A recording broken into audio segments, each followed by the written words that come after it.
And finally, the plot was being set for the death of Jesus. Jesus was a very powerful person. He taught, he worked miracles, he moved among the people, inspiring them. Now, this presence of Jesus was not welcomed wholeheartedly by the Jewish authorities. The first reaction was denial. They did not want to accept him. They denied his teachings, they denied his works, they denied the person. They tried to undermine him. Well, that didn't work. There came the next one, opposition. They came with arguments trying to fight with Jesus.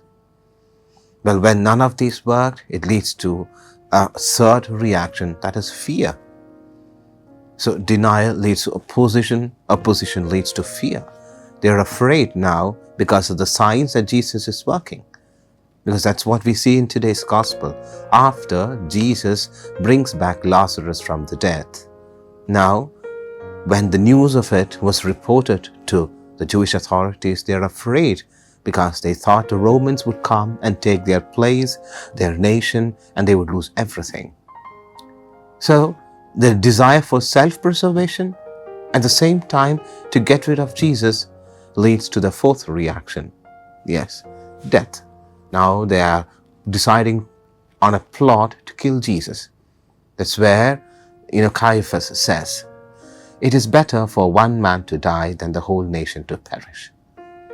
So ironically, he is welcoming the death of the Messiah, what was prophesied about Jesus in the prophetic books.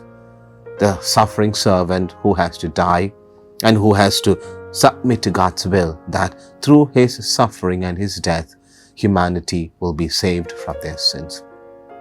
So it's an ironical presentation. Now let's also look into our personal lives. Sometimes we are too much worried about our own lives, the things that we need to preserve, the things that we need to protect. And in an effort to protect and to preserve ourselves, sometimes we act very falsely, we act very cowardly. And this cowardice is what is seen by the Jewish authorities. Because even when they see such a powerful sign of God, they are not trying to look deep into it and to find its truthfulness. No, they are again looking for self-preservation. It's fear that grips them, not true quest for knowing the will of God. Now, sometimes we do that, my dear brothers and sisters, and the result is tragedy. The result is great disaster.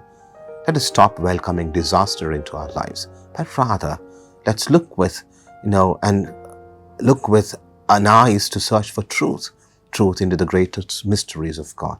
And there we can see a God who is planning things or designing things for our welfare, for our glory, and for our salvation.